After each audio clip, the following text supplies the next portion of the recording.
নিজে শ্রমিকের মর্যাদা দিয়েছেন। তিনি বলেছেন আল কাসিবু হাবিবুল্লাহ, শ্রমিক হলো আল্লাহর বন্ধু। সুবহানাল্লাহ, আল্লাহর বন্ধু। আপনি বলবেন যে শ্রমিক আল্লাহর বন্ধু, এটা একটা ঘোষণা, আমি আল্লাহর বন্ধু, আপনি আল্লাহর বন্ধু। কিন্তু বাহ্যিকভাবে চিন্তা করলে মনে হয় আল্লাহর বন্ধু হলে ঠিক আছে, তো দুনিয়াতে আমি কি পাইলাম? হতে পারে না, এরকম বলা হয়েছে নাকি যে আল্লাহর বন্ধু হলে ঠিক আছে, কিন্তু আমি অধিকারটা কি পেলাম দুনিয়াতে? হ্যাঁ, দুনিয়াতে অধিকার রাসূল সাল্লাল্লাহু আলাইহি ওয়াসাল্লাম ঘোষণা করে গেছেন। রাসূল কারীম সাল্লাল্লাহু আলাইহি ওয়াসাল্লাম বলেছেন আতুল আজিরা আজরাহু ক্বাবলা আইয়া জিফা আরাকুহু, শ্রমিকের গায়ের ঘাম শুকানোর আগে তার মজুরি আদায় করে নাও। সুবহানাল্লাহ, গায়ের ঘাম শুকানোর আগে, গায়ের ঘাম শুকানোর আগে তার মজুরি আদায় করে দাও। এটা ফরজ, এটা আবশ্যক। কিন্তু শ্রমিকের উপরে নির্ভর করে কলকারখানা, ইন্ডাস্ট্রি, মিল সকল কিছু করে, নিজে সব কিছু করে, কিন্তু ওই যে বলেন না কার ওসিলায় সিন্নি খাইলেন মোল্লা চাইলেন না, বলেন, যার পরিশ্রমের উপরে ভর করে তার অগ্রগতি হলো, সেই পরিশ্রমের অতিরিক্ত তো দূরের কথা, যেটা তার মিনিমাম প্রাপ্য, যেটা তার স্বীকৃত ঘোষিত অধিকার, সেটা নিয়েও অনেকে কি করে, তার বাহানা। এবং এই জাতীয় তাল বাহানা করার লোক মাশাআল্লাহ কেউ কেউ এরকমও আছে, দাড়ি, টুপি, আতর, গোলাপ জলে দেখলে মনে হয় যেন ফেরেশতা, দবদবে একখান সাদা জামা চকচক করতেছে, হাতের মধ্যে একখান হাতের তাসবিহ দানা আছে, একেবারে আতর গোলাপ জল মেখে, মানে খাস আল্লাহর ওলি, দেখতে তো মানে ফেরেশতা, নুরানি চেহারা, কিন্তু তার কাছে শ্রমিকের কি হয়ে গেছে, প্রাপ্য হয়ে গেছে। আল্লাহ রাসূল সাল্লাল্লাহু আলাইহি ওয়াসাল্লাম বলেছেন, তিন শ্রেণীর লোকের বিরুদ্ধে কিয়ামতের দিন আল্লাহ তাআলা নিজে মামলা করবেন, নিজে বাদী হবে তিন শ্রেণীর বিরুদ্ধে। তার মধ্যে এক শ্রেণী হলো যেই ব্যক্তি মানুষ থেকে কাজ আদায় করেছে, কাজ আদায় করে তার কাজের বিনিময় পরিশোধ করে নাই। আল্লাহু তাআলা ফি কালামিহিল মাজিদ ফালাতাহামাল আকাবা ওয়া মা আদরাকা মাল আকাবা ফাতহু রাকাবা আও ইতআমু ফি ইয়াওমিন যী মাসরাবা ইয়াতীমান যা মাকরাবা। وقال تعالى في آية أخرى إن خير من استأجرت القوي.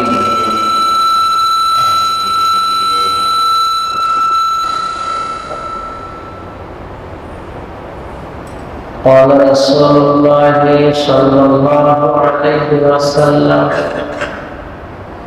أعطوا الأجير أجره قبل أن يجف عرقه أو كما قال عليه الصلاة والسلام. وقال رسول الله صلى الله عليه وسلم ثلاثة لهم أجران والعبد المملوك الذي أدى حق الله وحق مواليه أو كما قال عليه الصلاة والسلام. আমি আপনাদের সামনে পবিত্র কোরআনের 90 নম্বর সূরা আল বালাদের 11, 12, 13, 14 এই কয়েকটি আয়াত তেলাওয়াত করে শুনিয়েছি। 28 নম্বর সূরা কাসাসের 26 নম্বর আয়াত, সেটাও আমরা শুনলাম। রাসূল কারীম সাল্লাল্লাহু আলাইহি ওয়াসাল্লামের পবিত্র জবান থেকে আগত অনেকগুলো হাদিসের মধ্য থেকে দুটি হাদিস পাঠ করে শোনালাম।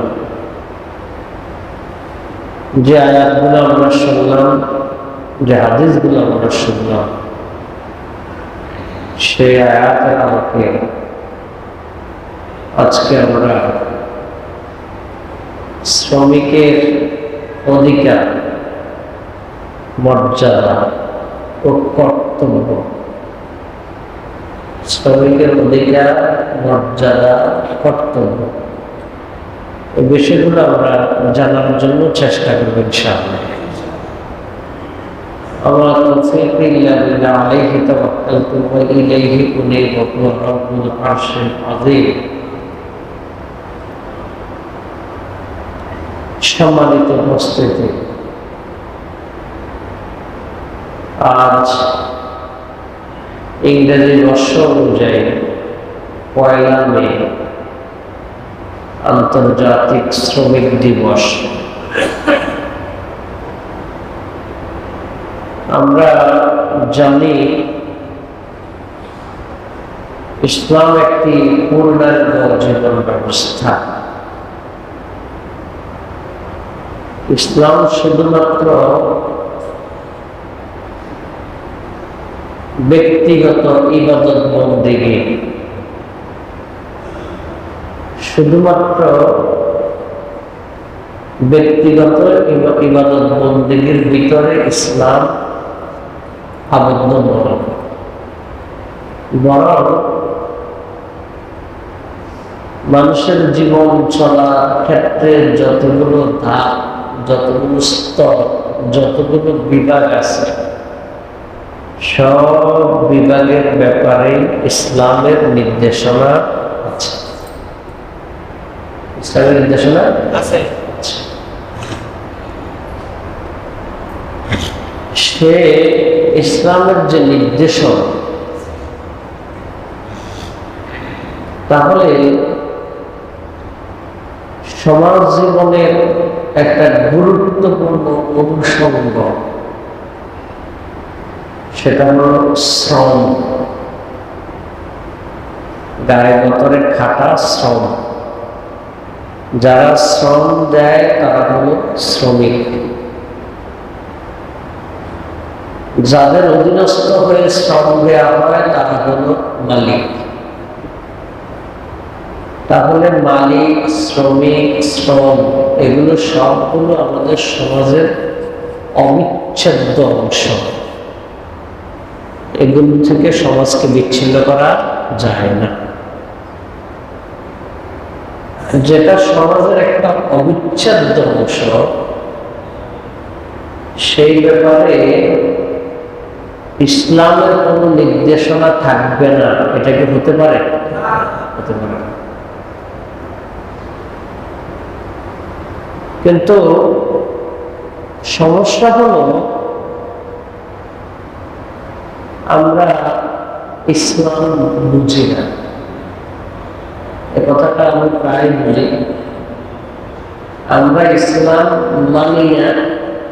এটা যতটুকু আছে, এর চাইতে একটা বড় অংশ হলো আমরা ইসলামকে ভালোভাবে বুঝি না। ইসলামকে ভালোভাবে বুঝি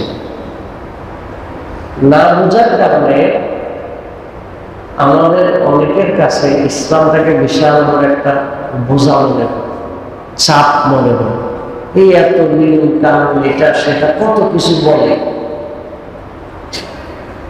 এবং এইভাবে ভালোভাবে না জানার কারণে ইসলামী জীবন বিধানের কোনটা কোন পজিশনে আছে এটাও আমরা বুঝি না।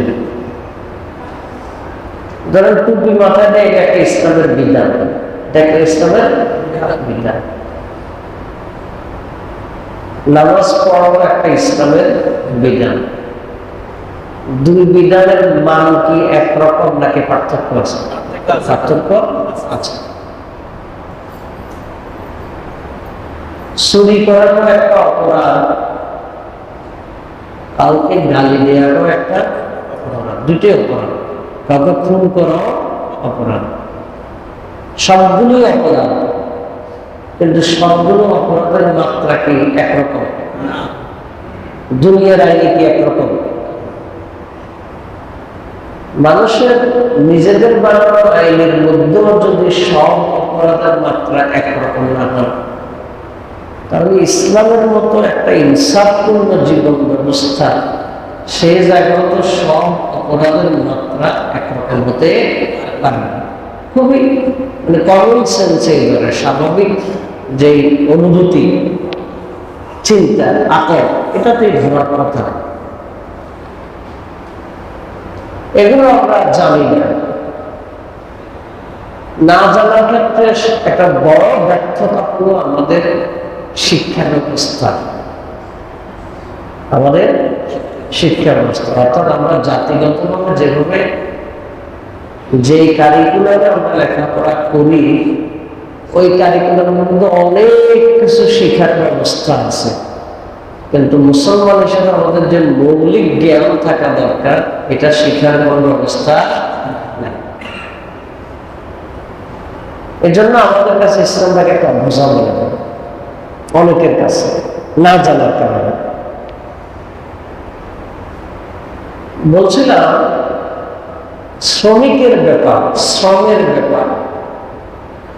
শ্রমিককে যারা পরিচালনা করে, যাদের আওতাধীন থাকে, তার মালিক। এই সবগুলোর ব্যাপারে ইসলামের সুনির্দিষ্ট বক্তব্য আছে।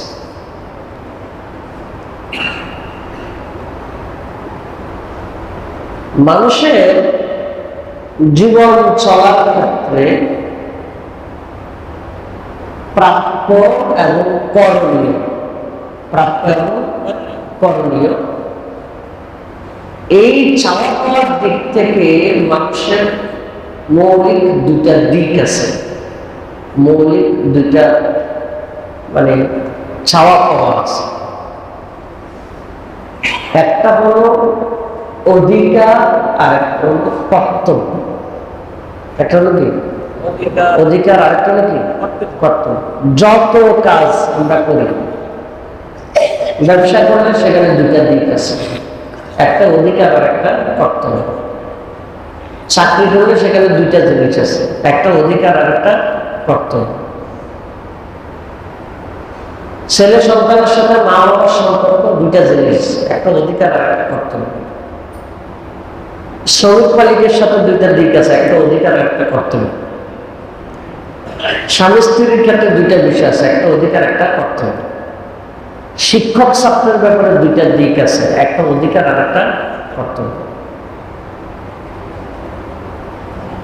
কিন্তু আমরা অধিকারের ব্যাপারে সবাই যেভাবে সোচ্চার থাকি, নিজের কর্তব্যের ব্যাপারে সেই পরিমাণ সোচ্চার থাকি না। এখানেই হলো সমাজের অস্থিরতার একটা গুরুত্বপূর্ণ কারণ।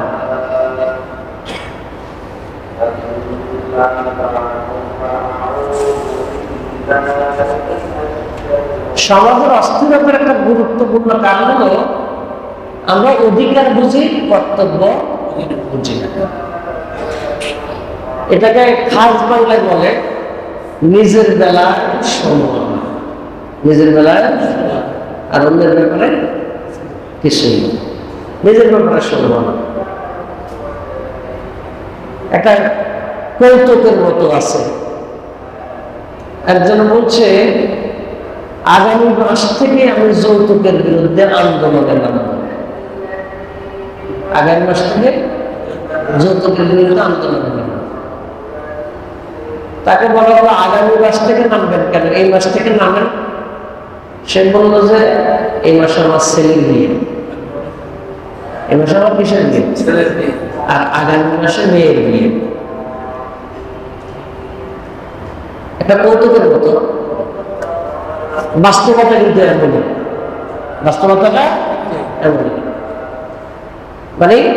আগামী মাস থেকে যৌতুকের বিরুদ্ধে আন্দোলন নামবে, এই মাসে নিজের ছেলের বিয়ে করে যৌতুক নিবে, আর আগের মাসে মেয়ের বিয়ে, তখন আন্দোলন করবে, যৌতুক করতে চলবে না। এটা হলো আমাদের কমন মেন্টালিটি, আমাদের ম্যাক্সিমাম ক্ষেত্রে আমাদের মন মানসিকতাটা এমনই। এই জন্য সবাই শুধু অধিকারের ব্যাপারে চিন্তা করে, কর্তব্যের ব্যাপারে চিন্তা করে না। অথচ সমাজের কোন একটা সেক্টর অধিকার এবং কর্তব্য দুইটার ব্যালেন্স ছাড়া কখনো কোনো সমাজে শান্তি প্রতিষ্ঠিত হতে পারে না। কখনো কোনো কালেই না। দুইটা জিনিস লাগবে, অধিকার এবং কর্তব্যের মধ্যে কি লাগবে? সমন্বয় লাগবে। অধিকার এবং কর্তব্যের মধ্যে কি লাগবে? সমন্বয় লাগবে। অধিকার হলো, ধরেন আমি একটা চাকরি করি, মাস শেষ হলে 1, 2 তারিখ 3 তারিখ আমাকে বেতন দেওয়ার কথা। বেতন আমাকে 5 তারিখেও দিল না, 10 তারিখেও দিল না, আমি রেগে মেগে খেপে যাই।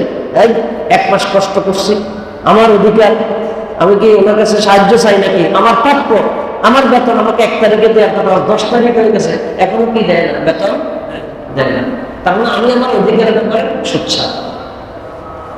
কিন্তু প্রশ্ন হলো যে 1 মাস কাজ করলাম, ওই 1 মাসে যেই পরিমাণ ডিউটি করার কথা ছিল, সব ডিউটিটা আমি আন্তরিকভাবে করলাম কিনা, এই ব্যাপারে কিন্তু নিজেকে নিজে প্রশ্ন করে না। কথাটা বুঝে আসছেন? অথচ নির্ধারিত ডিউটিটা আমার যথাসময়ে করা আমার জন্য কর্তব্য, আর মাস শেষে বেতন পাওয়াটা আমার অধিকার। কথাটা বুঝে আসছেন? তাইলে অধিকার এবং কর্তব্য, অধিকার এবং কর্তব্য। মা বাবার অধিকার হলো মা বাবা সন্তান থেকে ভালোবাসা পাবে, শ্রদ্ধা পাবে, মা বাবা সন্তান থেকে সেবা পাবে। এটা মা বাবার অধিকার, মা বাবার অধিকার। কিন্তু মা বাবার কর্তব্য আছে। মা বাবা তার সন্তানকে তো এমনভাবে গড়ে তুলতে হবে যাতে সন্তানটা এই জিনিসটা শিখে। এটা তো মা বাবার কর্তব্য, এটা মা বাবার কর্তব্য। স্বামীকে তার স্ত্রী সম্মান করবে, শ্রদ্ধা করবে, এটা স্বামীর অধিকার। একইভাবে স্ত্রীর সকল হক আদায় করবে, এটা তো স্বামীর কর্তব্য বটে। কর্তব্য না? তাহলে আমাদেরকে ব্যালেন্স করতে হবে কিসের মাঝে? অধিকার এবং কর্তব্যের মাঝে। এবার যদি আমরা শ্রমিকের অধিকারের ব্যাপারটাতে আসি, ইসলাম মানুষের মাঝে ইনসাফ কায়েম করতে চায়। পুঁজিবাদী ব্যবস্থা হলো আমার আরো আরো দরকার, আরো দরকার, আরো দরকার। আমার এই আরো অর্জন করতে গিয়ে কেউ যদি না খেয়ে মরে যায়, পুঁজিবাদের বক্তব্য হলো এটা আমার দেখার দরকার নাই, আমারটা আমার লাভ করতে হবে।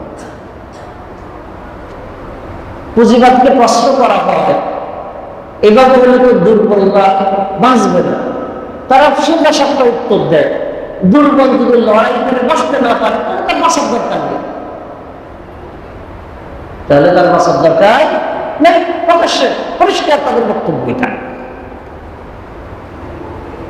কিন্তু ইসলামের বক্তব্য হলো যে ধনী গরিব সহায় অসহায় যারা আছে প্রত্যেক মানুষের মানবিক মর্যাদা, প্রত্যেক মানুষের মানবিক অধিকার জায়গা মতো প্রতিষ্ঠা করতে হবে। এটা ইসলামের বক্তব্য।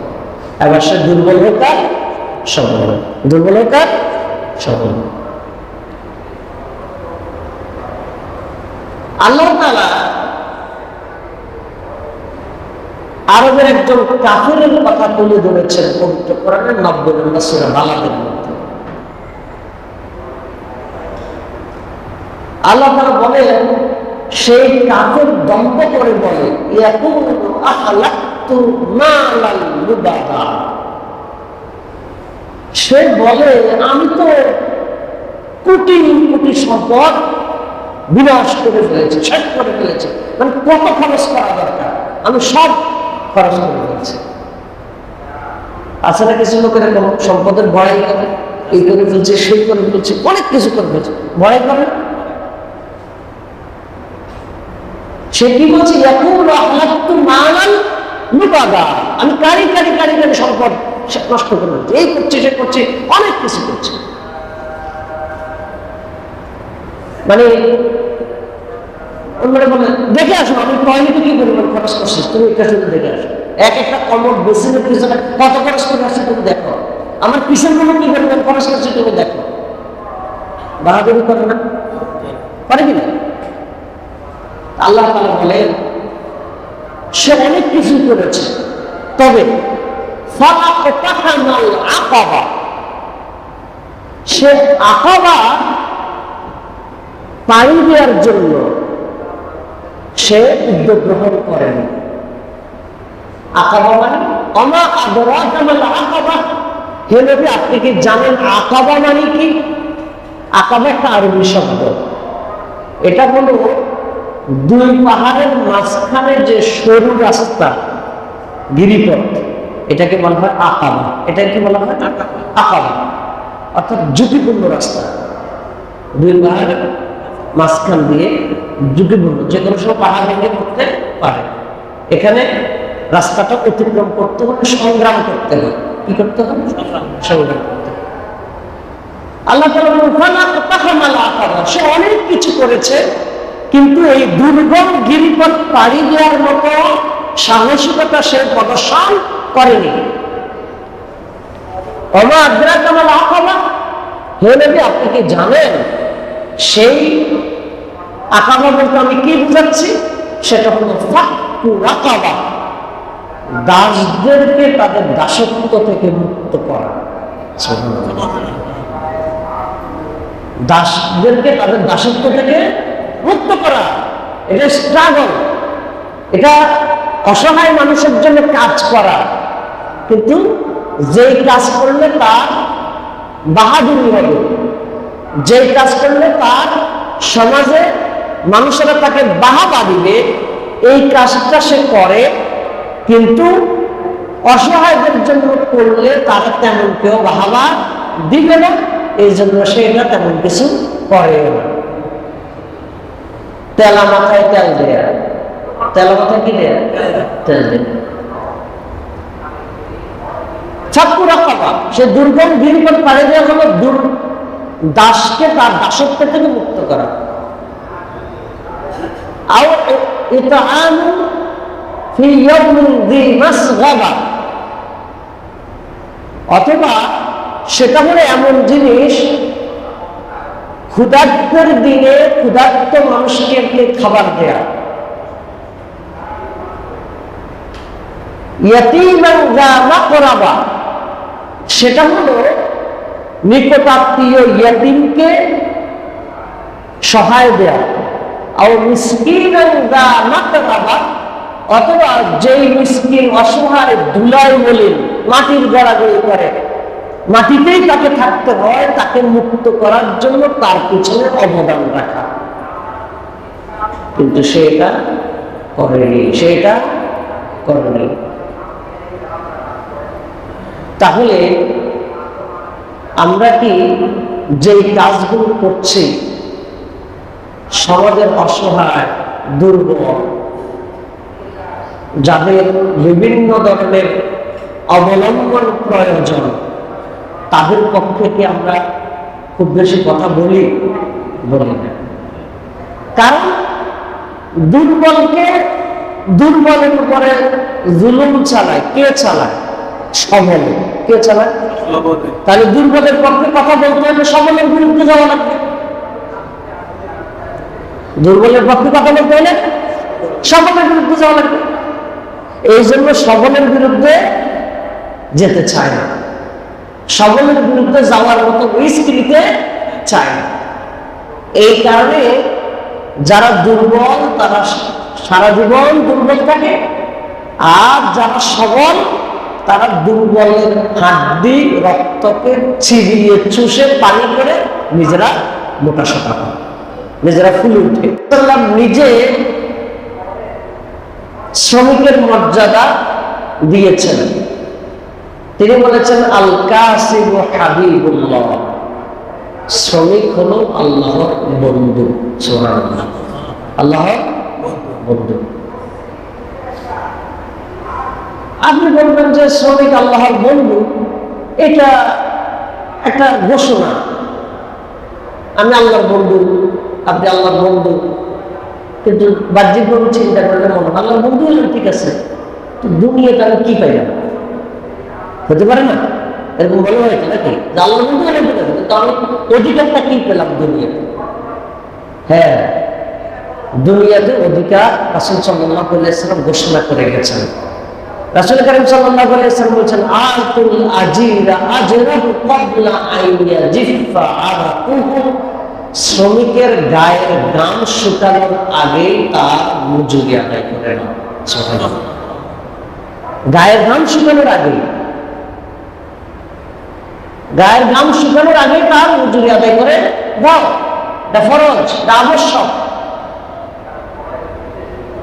কিন্তু শ্রমিকের উপরে নির্ভর করে কলকারখানা, ইন্ডাস্ট্রি, মিল সকল কিছু করে, নিজে সব কিছু করে, কিন্তু ওই যে বলেন না, কার ওসিলায় সিন্নি খাইলেন মোল্লা চাইলেন না, বলেন বলে, যার পরিশ্রমের উপরে ভর করে তার অগ্রগতি হলো, সেই পরিশ্রমের অতিরিক্ত তো দূরের কথা, যেটা তার মিনিমাম প্রাপ্য, যেটা তার স্বীকৃত ঘোষিত অধিকার, সেটা নিয়েও অনেকে কি করে, তার বাহানা। এবং এই জাতীয় তাল বাহানা করার লোক মাশাআল্লাহ কেউ কেউ এরকমও আছে, দাড়ি, টুপি, আতর, গোলাপ জলে দেখলে মনে হয় যেন ফেরেশতা, দবদবে একখান সাদা জামা চকচক করতেছে, হাতের মধ্যে একখান হাতের তাসবিহ দানা আছে, একেবারে আতর গোলাপ জল মেখে, মানে খাস আল্লাহর ওলি, দেখতে তো মানে ফেরেশতা, নুরানি চেহারা, কিন্তু তার কাছে শ্রমিকের কি রয়ে গেছে, প্রাপ্য রয়ে গেছে। আল্লাহ রাসূল সাল্লাল্লাহু আলাইহি ওয়াসাল্লাম বলেছেন, তিন শ্রেণীর লোকের বিরুদ্ধে কিয়ামতের দিন আল্লাহ তাআলা নিজে মামলা করবেন, নিজে বাদী হবে তিন শ্রেণীর বিরুদ্ধে। তার মধ্যে এক শ্রেণী হলো যেই ব্যক্তি মানুষ থেকে কাজ আদায় করেছে, কাজ আদায় করে তার কাজের বিনিময় পরিশোধ করে নাই, তার কাজের বিনিময় পরিশোধ করে নাই, তার মানা করছে, মানা করছে, সব কাজ একটা বুঝ দিয়ে দিচ্ছে, এই সমস্যা সেই সমস্যা। এখন সে 3 মাস 2 মাস 5 মাস ঘুরছে, খোঁজার পরে সে চিন্তা করছে যে হবে না, আশা ছেড়ে দিয়েছে, বাস। সমাজের যারা বিত্ত বৈভবের অধিকারী, যারা বিশাল বড় অট্টালিকায় কোটি টাকার মালিক, বড় মিল ইন্ডাস্ট্রির মালিক, একটা বড় অংশ আছে যারা শ্রমিকের অধিকারকে ছুঁয়ে তারা বড় লোক হয়েছে। সবাই না, তবে একটা বড় অংশের উপর সে যদি 100 কোটি টাকা দিয়ে মসজিদ বানিয়ে দেয়, এটা কাফারা হবে? এটা কাফারা হবে? মোটেও না। কারণ বান্দার হক যতক্ষণ পর্যন্ত বান্দা নিজের থেকে মাফ না করবে, ততক্ষণ পর্যন্ত আল্লাহ তাআলা নিজ দায়িত্বে এটা মাফ করবেন না। আল্লাহ চাইলে মাফ করতে পারেন কিনা? পারেন। আল্লাহ চাইলে আল্লাহ আটকাবে কি? কিন্তু আল্লাহ তাআলা মানুষের হকটাকে তার নিজের কাছে রেখেছেন যে আমার প্রাপ্য যতক্ষণ পর্যন্ত আমি আরেকজনকে মাফ না করছি, ততক্ষণ পর্যন্ত সে কিয়ামতের দিন বাঁচতে পারবে। এজন্য আমরা যেন কেউ এই জাতীয় জালিম না হই, আমরা যেন এরকম জালিম না হই, এটা আমাদেরকে মাথায় রাখতে হবে। আল্লাহ রাসূল সাল্লাল্লাহু আলাইহি ওয়াসাল্লাম বলেছেন, সালাতাতুল লাহুম আজরান, 3 ধরনের ব্যক্তি আছে যাদের জন্য ডাবল পুরস্কার, তাদের জন্য ডাবল পুরস্কার। এক ধরনের ব্যক্তি হলো ইজা আদ্দাল হাক্কাল্লাহি ওয়া হাক্কা মাওয়ালি ওয়াল আব্দুল মামলুক আল্লাযী আদ্দা হাক্কাল্লাহি ওয়া হাক্কা মাওয়ালি। এমন একজন দাস, তখন তো দাস প্রথা ছিল, এখন দাস প্রথা নাই, এমন একজন কর্মী, এমন একজন শ্রমিক যেই ব্যক্তি তার আল্লাহর হকও আদায় করেছে এবং তার মালিকের হকও আদায় করেছে, তার জন্য ডাবল পুরস্কার, তার জন্য রাসূল কারীম সাল্লাল্লাহু আলাইহি ওয়াসাল্লাম বলেন, মা বাআসাল্লাহু নাবিয়্যান ইল্লা রাআল গানাম। এমন একজন নবী আসে নাই যেই নবী ছাগল না চড়িয়েছে। সকল নবী ছাগল চড়িয়েছে। ক্বালা আসহাবুহু ইয়া রাসূলাল্লাহ আনতা। সাহাবীগণ বললেন, হে আল্লাহর রাসূল সাল্লাল্লাহু আলাইহি ওয়াসাল্লাম, আপনি? আল্লাহর রাসূল সাল্লাল্লাহু আলাইহি ওয়াসাল্লাম বলেছেন, হ্যাঁ, আমিও সামান্য কিছু মুদ্রার বিনিময়ে মক্কার লোকদের ছাগল চড়িয়েছিলাম। সুবহানাল্লাহ। রাসূল কারীম সাল্লাল্লাহু আলাইহি ওয়াসাল্লাম নিজে শ্রম দিয়েছেন, নিজের শ্রমের বিনিময়ে নিয়েছেন, গায়ে ভেতরে শ্রম দিয়েছেন।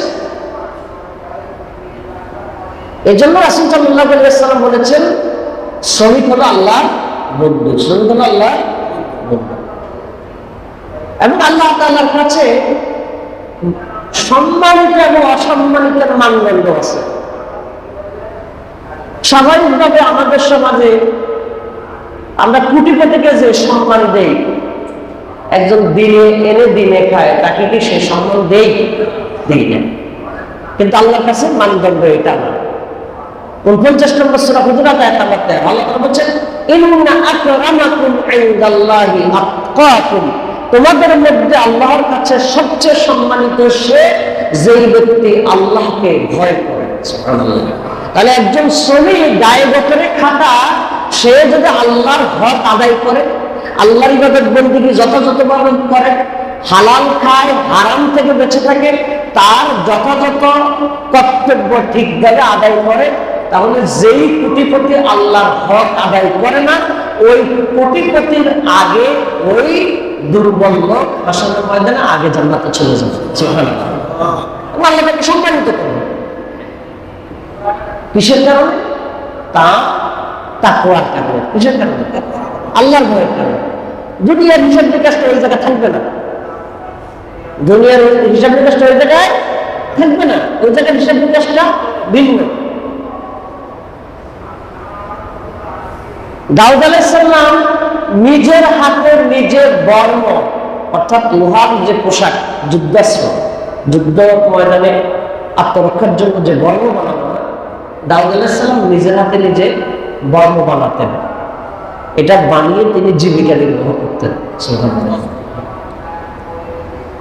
একটা হাদিস আপনারা জানেন, এটা আমরা অনেকে কবিতার মধ্যে পড়েছি। 3 দিন হতে খাইতে না পাই নাই কিছু মোর ঘরে, দ্বারা পরিবার বাড়িতে আমার উপোস করিয়া মরে, নাহি পাই কাজ তাইতে যে লাজি বেহাই ভিক্ষা করি। একটা শুনছেন না, একটা কবিতা কোশ্চেন করার কথা আগে ছিল, এখন নাই। এটা একটা হলো, এটা হাদিসের অনুবাদ। একজন লোক এসে রাসূল সাল্লাল্লাহু আলাইহি ওয়াসাল্লামের কাছে ভিক্ষা চাইলেন। কি চাইলেন? ভিক্ষা। রাসূল সাল্লাল্লাহু আলাইহি ওয়াসাল্লাম বললেন, তোমার কি ঘরে কিছু নাই? তখন বললো যে আমার কি আছে, সম্বল তার কম্বল খানি, ঘরের ভিতরে একটা কম্বল আছে। রাসূল সাল্লাল্লাহু আলাইহি ওয়াসাল্লাম এই কম্বলটাকে বলল যে নিয়ে আসো। নিয়ে আসার পরে রাসূল সাল্লাল্লাহু আলাইহি ওয়াসাল্লাম এই কম্বলটাকে বিক্রি করে দিলেন। বিক্রি করে কিছু টাকা দিয়ে তাকে নগদ, মানে এখন খাওয়ার জন্য, তার খাবারের জন্য কিছু ব্যবস্থা করে দিল। বাকি টাকা দিয়ে তাকে একটা কুঠার কিনে দিল। বললো যে জঙ্গলে যাও, গাছ কাটো, লাকড়ি কাটো, কেটে সেগুলো মানুষের কাছে বিক্রি করো। রাসূল সাল্লাল্লাহু আলাইহি ওয়াসাল্লাম বলেছেন, মানুষের কাছে তুমি হাত পাতবে, মানুষ তোমাকে দিতেও পারে, নাও দিতে পারে। এ দেয়া না দেওয়ার লজ্জার চাইতে তুমি জঙ্গলে গিয়ে কাঠ কেটে খাও, এটাতে তোমার মর্যাদা অনেক বেড়ে যাবে। সুবহানাল্লাহ। তাহলে রাসূল সাল্লাল্লাহু আলাইহি ওয়াসাল্লাম সমাজের কর্মসংস্থান তৈরি করার ক্ষেত্রে শুধুমাত্র একটা থিওরি দেননি, তিনি প্র্যাকটিক্যালি একটা কাজ করে দেখিয়ে দিয়েছেন। সুবহানাল্লাহ। এবং রাসূল সাল্লাল্লাহু আলাইহি ওয়াসাল্লাম মোটিভেশন দিয়েছেন, আল ইয়াদুল উলিয়া খায়রুম মিনাল ইয়াদিস সুফলা। নিচের হাতের চাইতে উপরের হাত উত্তম। নিচের হাত মানে হলো যে গ্রহণ করে, যে কি করে গ্রহণ করে, যে খোঁজে সে কি এমনি খোঁজে, কেমনে খোঁজে, আর যে দেয় সে কি এমনি দেয় নাকি এমনি দেয়? তো দেয়ার হাত হলে কোনটা? উপরের হাত। আর নেয়ার হাত হলে নিচের হাত। রাসূল সাল্লাল্লাহু আলাইহি ওয়াসাল্লাম বলেন, নিচের হাতের চাইতে উপরের হাতটা উত্তম। সুবহানাল্লাহ।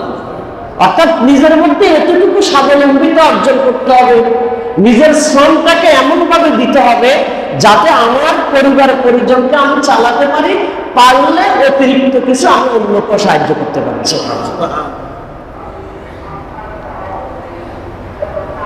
এই জন্য এই যে 62 নম্বর সূরা জুমার 10 নম্বর আয়াত, যে আয়াতটা আমরা প্রতিদিন প্রতি জুমাতে শুনি, ইযা নুদিয়া লিস-সালাতি মিন ইয়াউমিল জুমআহ, যখন জুমার নামাজের আযান হয়ে যাবে তোমরা মসজিদে আসো।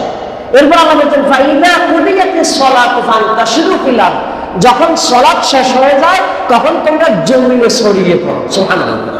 কেন? ওয়াবতাগু মিন ফাদলিল্লাহ, জমিনে ছড়িয়ে পড়ে আল্লাহর অনুগ্রহ তালাশ করো, রিজিক তালাশ করো। সুবহানাল্লাহ। অর্থাৎ মসজিদে বসে থাকতে হবে, আল্লাহ তাআলা এটা বাধ্য করেন নাই। ইবাদত শেষ, বাইরে যাও, বাইরে গিয়ে কাজকর্ম করো, সেটা তোমার ইবাদতের সমান সওয়াব। সুবহানাল্লাহ। সেটা ইবাদতের সমান সওয়াব। কারণ আমার সংসার চালাতে হবে, আমার শরীরকে সুস্থ রাখতে হবে, কাজ করতে হবে। তাহলে শ্রমিকের অধিকার মর্যাদা সম্পর্কে আমরা এটা জানলাম। রাসূল কারীম সাল্লাল্লাহু আলাইহি ওয়াসাল্লাম বলেছেন, তোমাদের কেউ যদি একটু রান্না বান্না করে, বলছে এই রান্না বান্নাটা নিয়ে আসলে তাকে তুমি সেখান থেকে একটু খেতে দাও, কারণ সেই তো এটা ধোঁয়া আগুনের যে একটা জ্বলসানো ভাব, সবার আগে তো সেই এটা কি করেছে, মানে উপভোগ করেছে। অর্থাৎ তার কাছে তো যন্ত্রটা, যে খায় সে তো বসে রয়েছে ডাইনিং টেবিলে সুন্দর করে বসে পরিপাটি করে একটার পর একটা আসতেছে, আরামসে খাচ্ছে। কিন্তু যিনি রান্না করছে, আল্লাহ রাসূল সাল্লাল্লাহু আলাইহি ওয়াসাল্লাম বলছেন, তুমি খাওয়ার সময় তার কথাটা ভুলে যেও না, কারণ সেই তো আগুনের দখলটা আগে মোকাবেলা করেছে। রাসূল কারীম সাল্লাল্লাহু আলাইহি ওয়াসাল্লাম এভাবেই মানুষদেরকে দিয়েছেন, উৎসাহিত করেছেন, অনুপ্রাণিত করেছেন। এবং একজন সাহাবী একবার রাসূল সাল্লাল্লাহু আলাইহি ওয়াসাল্লামকে জিজ্ঞেস করছে, ইয়া রাসূলুল্লাহ, আমি আমার কাজের লোককে দৈনিক কতবার ক্ষমা করব? দৈনিক কতবার ক্ষমা করব? বারবার এই ভুল করে সেই ভুল করে কতবার ক্ষমা করব? আল্লাহ রাসূল সাল্লাল্লাহু আলাইহি ওয়াসাল্লাম বলেছেন, প্রয়োজনে দৈনিক 70 বার ক্ষমা করবে, তারপরও তার উপরে জুলুম করবে না। সুবহানাল্লাহ। 70 বার, সোজা কথা। তাহলে মালিকানা তো বাহাদুরি হওয়ার কথা না, মালিকানা নিজের মধ্যে নমনীয়তা আসার কথা। আল্লাহ ইচ্ছা করলে এরকম আরেকজনের অধীনে আমাকে বানাইতে পারতেন না। তাহলে আল্লাহ তাআলা যে আমাকে অন্তত এতটুকু স্বাবলম্বী করছেন, আমি আরেকজনের অধীনে এভাবে থাকা লাগতেছে না, অন্তত এটা কৃতজ্ঞতা স্বরূপ হলেও তো আদি প্রতিষ্ঠানের উপরে কি করা উচিত? ইহসান করা উচিত। আল্লাহ তাআলা বলছেন, হাল জাযাউল ইহসান ইল্লাল ইহসান, কেউ যদি কারোর জন্য এরকম ইহসান করে, স্বয়ং আল্লাহ তার জন্য দয়া দেখাবেন। সুবহানাল্লাহ। ইরহামু মান ফিল আরদি ইয়ারহামকুম মান ফিস সামা, জমিনে যারা আছে তাদের প্রতি দয়া দেখাও, তাহলে আকাশে যিনি আছেন তিনি তোমাদের প্রতি দয়া দেখাবেন। আর আমরা কি করি? ভাব দেখাই। কি দেখাই? বাহাদুরি দেখাই। যেই কাজ নিজে করতে পারি, হ্যাঁ, ধরেন আমার কলমটা এই 2 হাত দূরে আছে, আর আমার কর্মচারী আছে 20 হাত দূরে, সে কোন একটা কাজে ব্যস্ত। আমি যদি কাজের কারণে উঠতে না পারি, তাহলে বললাম যে কলমটা দাও, ঠিক আছে, কিন্তু আমার কোনো সমস্যা নাই, শুধুমাত্র মনের এই বাহাদুরি। আমি উঠবো কেন? আমি উঠবো কেন? বরং তার মধ্যে নিব। এই বাহাদুরির কারণে এতটুকু পর্যন্ত স্যাক্রিফাইস যে করতে পারে না, সে আল্লাহর কাছ থেকে বিশেষ দয়া অধিকারী হতে পারে না। কারণ সে যখন অন্যের প্রতি দয়া করে না, আল্লাহ কি থেকে আরেকটা তার প্রতি দয়া করে? বরং সে যদি অন্যের প্রতি একটু রহম হয়, এটাকে উসিলা করে বলতে পারে, আল্লাহ আমি আরেকজনের প্রতি রহম করছি, আপনি তো বিশাল রহমান, আপনি আমার প্রতি রহম করুন। সুবহানাল্লাহ। এর একটা হাদিস আছে, খুব কঠিন হাদিস। একজন সাহাবী একবার তার একজন কাজের ছেলেকে মারছে এক থাপ্পড়। থাপ্পড় মারার পরে সাহাবী বলছেন, আমার এত রাগ উঠছে, পিছন দিক থেকে আমি একটা ডাক শুনলাম,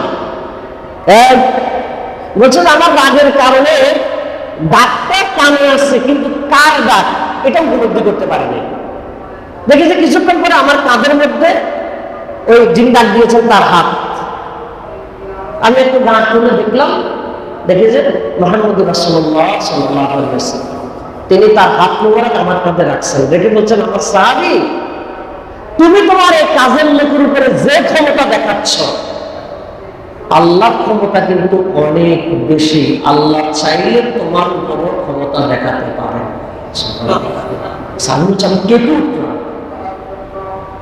আমি কে বললাম, মানে আমার ক্ষমতা আছে যে নারী জীবনের ক্ষমতা দেখাই দিলাম, আল্লাহ যদি তার ক্ষমতা আমার উপরে দেখায়, আল্লাহ ক্ষমতা দেখাইতে পারেন। এই জন্য কি হতে হবে? সহনশীল হতে হবে, ক্ষমার মনোভাব রাখতে হবে। এটা হলো শ্রমিকদের প্রাপ্য। আমরা শুরুতে বলছি অধিকার এবং কর্তব্য, অধিকার এবং কর্তব্য। শ্রমিকেরও কর্তব্য আছে। 28 নম্বর সূরা কাসাসের 26 নম্বর আয়াতে আল্লাহ তাআলা বলেন, ইন্না খায়রা মান ইসতাজালতাল কাবিয়ুল আমিন। যখন কাউকে কোনো কাজের জন্য নিয়োগ দেওয়া হবে, তার মৌলিক দুইটা বৈশিষ্ট্য গুণ থাকতে হবে। একটা হলো আল কাবি, আর একটা হলো আল আমিন। একটা হলো সে সক্ষম হতে হবে, আর একটা হলো আমানতদার হওয়া লাগবে। কি হতে হবে? সক্ষম হতে হবে, সক্ষম হতে হবে। আমি কাজ একটা নিয়ে নিলাম, কাজটা আমি পারি না, কন্ট্রাক্ট একটা নিয়ে নিলাম, পারি না, 7 মাস করে বুঝাইয়া নিয়ে নিলাম, এটা ধোঁকাবাজি। আমার যতটুকু সক্ষমতা আছে অতটুকু কাজ নিতে হবে। কাজ নিয়ে আরেকজন আটকে রাখলাম, হয় না এরকম? কথা বলো, হয় কিনা? হয়। 7 মাস করে বুঝ দিলাম, এখন সে কি করে বার্তা পড়ে গেছে, এখন না পারতে আমার দিয়ে কাজ করাচ্ছে, তাহলে আমি এই কাজে কি না দক্ষ না, তাহলে আমি আমার কর্তব্য লঙ্ঘন করলাম। কর্তব্য কি করলাম? আল আমিন। এবং তাকে তবে আমানতদার। তাকে কি দিতে হবে? আমানতদার। তার ডিউটি হলো 8 ঘন্টা, নির্ধারিত ডিউটি 8 ঘন্টা। সে 5 ঘন্টা ডিউটি করে, আর বাকি 2-2.5 ঘন্টা মোবাইল চালাইয়া এই করে সেই তারা গল্প করে ফাঁকিবাজি করে, মানে ইয়া করে, কাজকর্ম করেন। কিন্তু মালিক যখন উপস্থিতি থাকে বিশাল তুফানি কাজ করে, মানে মনে হয় যেন মালিকের খুশি করার জন্য বুঝায় যে আমি তো, আপনি দেখেন না, আমি এক একদিন 9 ঘন্টা 10 ঘন্টা কাজ করি, ওভার টাইম করি, বুঝায়। কিন্তু মূলত সে মূল ডিউটিও পালন করে না। তাহলে সে কি আমানতদার? কথা বলি, সে কি আমানতদার? সে আমানতদার নয়। এই জন্য আল্লাহ তাআলা বলেছেন, ওয়াইলুল লিল মুতাফফিফিন। মুতাফফিফিনদের জন্য ধ্বংস। আল্লাযীনা ইয়াক্তালু আলান নাসি ইস্তাওফুন। যারা মানুষদের থেকে নেয়ার সময় পুরো মাত্রায় নেয়, মানুষদেরকে দেওয়ার সময় কম দেয়, এরা হলো মুতাফফিফিন। তাহলে আমি যদি পুরা বেতন পেলাম কিন্তু কাজ পুরোপুরি করলাম না, তাহলে ওই শ্রমিক মুতাফফিফিনের অন্তর্ভুক্ত। আর যে মালিক কাজ পুরো আদায় করে নিল কিন্তু বিনিময় পুরো দিল না, সেও মুতাফফিফিনের অন্তর্ভুক্ত। আর তাদের জন্য হলো ওয়াইল নামক দোজখ। তাহলে দায়িত্ব কি এক পক্ষের নাকি 2 পক্ষের? 2 পক্ষের। আমাদের সাথে দায়িত্ব পালন করতে হবে, মুতাফফিফিন হওয়া যাবে না। কল্যাণ কামনা করতে হবে। কি কামনা করতে হবে? কল্যাণ কামনা করতে হবে। পরস্পর পরস্পরের কল্যাণ কামনা করবে। মালিক কল্যাণ কামনা করবে, আমার অধীনে সে কাজ করে। আমি চাই আস্তে আস্তে সে এমন পর্যায়ে যাক, এতটা স্বাবলম্বী সে হোক যাতে সে নিজের মতো করে দাঁড়াইতে পারে, আমার কাজ যাতে না করা লাগে। কিন্তু আমাদের অনেক মালিকদের মন এত সংকীর্ণ, অন্য কেউ বড় হোক এটা চায় না। সে চায় সারা জীবন ছোট থাকুক, ছোট থাকলে সারা জীবন আমার একটু বাস করবে। আছে এরকম? এটা কখনো কাঙ্ক্ষিত মুমিনের কাজ হতে পারে না। কল্যাণ থাকতে হবে। আবার শ্রমিকেরও কল্যাণ কামনা করতে হবে। আমি এখানে কাজ করে, এই প্রতিষ্ঠানে কাজ করে, এই ইন্ডাস্ট্রিতে কাজ করে, আমার এখানে কর্মসংস্থান হচ্ছে, আমার ছেলে মেয়েদের একটা রিজিকের ব্যবস্থা হচ্ছে।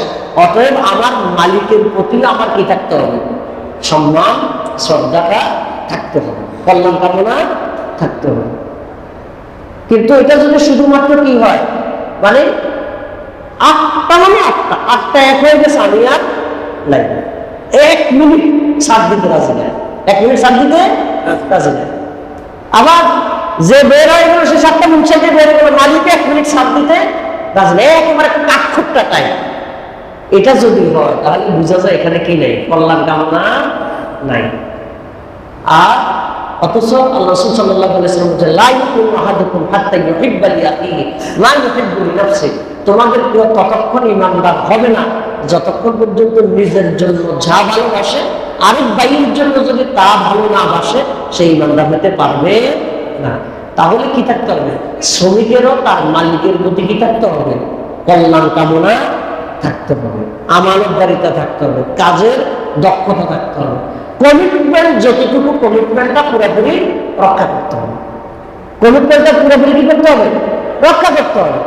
এই যে রাস্তাঘাটের যে কন্ট্রাক্ট গুলো নেয় না, বাজেট হয় না, কি হয় জানেন? বাজেট একটা নিয়ে 2 মাস কাজ করে রাখতে রাখে, তা খেলে কি হয়? এখন রাষ্ট্র বাধ্য হয় আবার কি দেয়? বাজেট দেয়। আবার কি দেয়? বাজেট দেয়। আবার 3-4 মাস কাজ করে রাখতে রাখে, আবার সিস্টেম করে এমন ভাবে করে রাষ্ট্র বারবার কি দেয়? বাজেট দেয়। অথচ সে যদি প্রথমে আটকায় না রাখতো তাহলে সেই কাজটা কিন্তু যথাযথভাবে করতে পারত। এই যে বারবার একটা পলিসি করে বাজেট আটকায়, নিজের ধান্দা বাড়ানোর জন্য, এই যে কি বাড়ানোর জন্য? ধান্দা বাড়ানোর জন্য। তাহলে শ্রমিকের মর্যাদা আছে ঠিক, কিন্তু মনের ভিতরে যদি এই ধান্দা, এই অসৎ উদ্দেশ্য থাকে, এই মর্যাদা কি পাওয়া যাবে? এই মর্যাদা পাওয়া যাবে না। আল্লাহ রাব্বুল আলামিন আমাদের সবাইকে, আমরা যারা নিজেরা যে জায়গায় শ্রম দেই, আমাদের অধীনে যারা যেখানে শ্রম দেয়, আমরা যেন দুই জায়গায় যাতে অধিকার এবং কর্তব্যের ক্ষেত্রে আমরা যাতে ব্যালেন্স করতে পারি, ইনসাফ করতে পারি। আল্লাহ তাআলা আমাদেরকে তৌফিক দান করুন। আল্লাহুম্মা সুবহানাকা আল্লাহুম্মা বিহামদিকা আশহাদু আল্লা ইলাহা ইল্লা আনতা আস্তাগফিরুকা ওয়া আতুবু ইলাইক। আসসালামু আলাইকুম।